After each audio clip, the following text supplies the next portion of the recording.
Green Jean, we're going to do it. We're going to fix the bottom and strip her down. I was easily diagnosed with the leak right here. You can see it in the picture too, that there's calcification and a little bit on the wire too, where it was just lightly spraying. And then of course I left some water in it. That's how I realized that the tray had a bunch of moisture in it, though, even though it hadn't been used in a while. But all right, so we're going to go ahead and do that. Our first step is we're going to take everything off of old Green Gin. And I wonder, see how this is pretty stiff? That's because I used the that sealant instead of the tape, the Teflon tape. So it works really good. That stays on there. But let's go ahead and take some of this apart.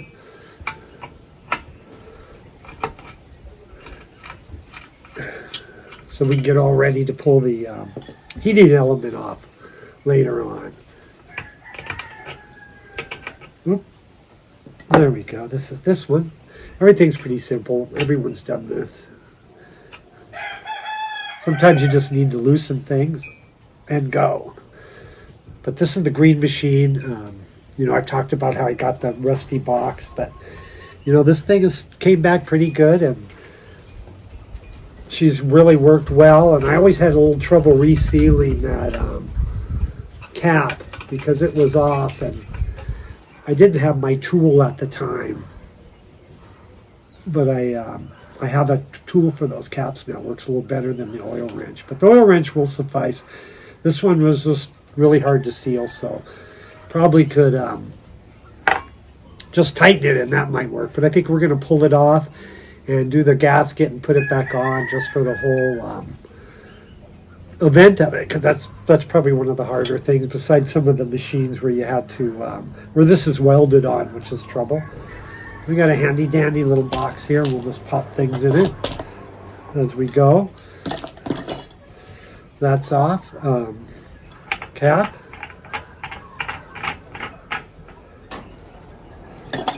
Voila. Take our 17.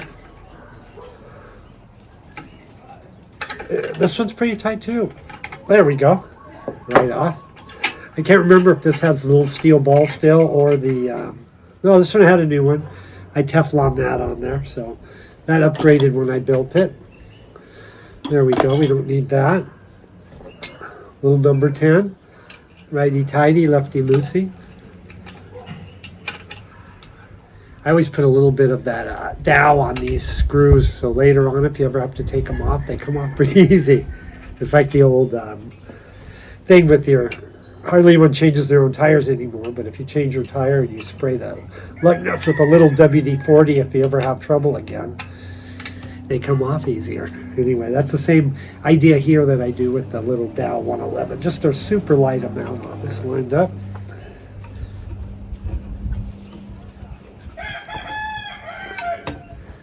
We always have a neighborhood rooster or two. There we go. All right. Pop those in. This is a little calcification on there, not bad. We got that baby out. We're doing pretty good. This one has, this is the only one I have with that plastic cover. You see?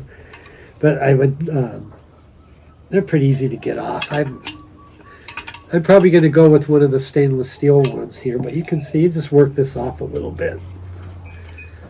There she is. No problem. Number 17 here. Just loosen these babies up. That's pretty simple. And then we need to get this off. This is really, that's really tight on there. So that stuff works really good. Boy, I've never seen one so tight, but anyway. Wow. Let's see here. I think this is the wrench size.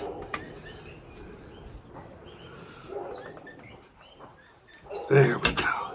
See, that stuff seals really good. That's why I never have any leaks here. I just use that. I don't use any of the tape. I just use that sealant. I've shown it to you before. But that's off. Now we just have this to go. Just loosen that a little. There we go. I use that same stuff here too. All right, so that's how you can see the remnants of it there. I'll clean all that up. But there we go. Let's pop the little white gaskets kind of wedged in there. There we go. We got that out. Now, one thing with these, I think that the tube, when you have the metal cage, is sometimes harder to get out. But let's see if we can get this out. With just a slow clean it off here.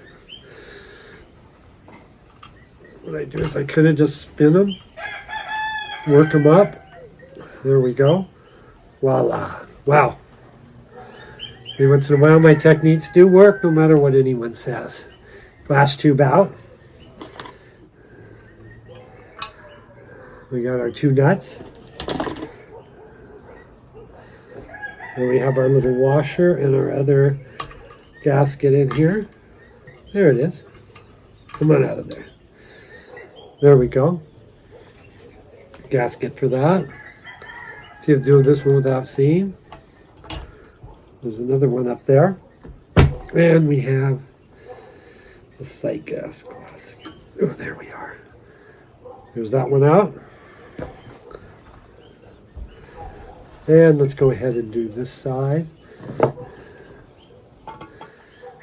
one really doesn't want to come out. There we go. There it is. It's a little bit stubborn.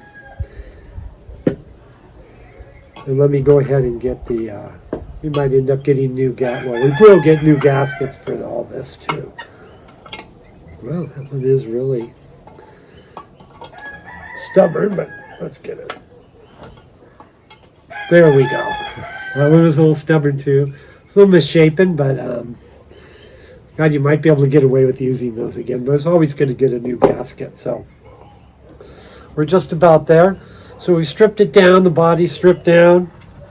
The wiring is kind of copying of the original, has some good wiring there. Doesn't have a fuse though, so I'm going to put a thermal fuse in it when we take this apart.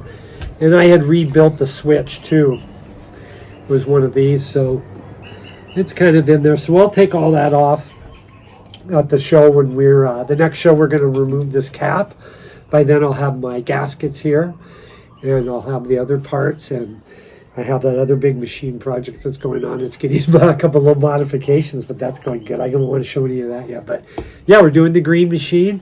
This green, really good. You know, the edge when this was, so if you haven't seen how rusty this was, and the edge is still all corroded away, but you know what had worked good? This is the John Deere touch-up tractor paint that comes in a spray can, and I gotta say, of all the paints I've used of spray paint type stuff, this has been the best one. Of course, you know, doing the powder coating is a better way to go and long term. But you know, I just like to paint them myself. But God, I gotta say, this was a weird spray paint. It has been the most durable of this old machine. So yeah, next time, part 2, we're gonna take off that bottom, pull the electrical out. We're going to redo that when we reassemble it. We'll kind of fix where the plug goes into. It's a little one of those smaller holes, but I think I'll drill it out and put a little better adapter right there. So yeah, excellent. All right, part 1 is done, and we're redoing the green. The green machine is getting redone again. And next time I'll give you a little more of the history of this machine. But all right.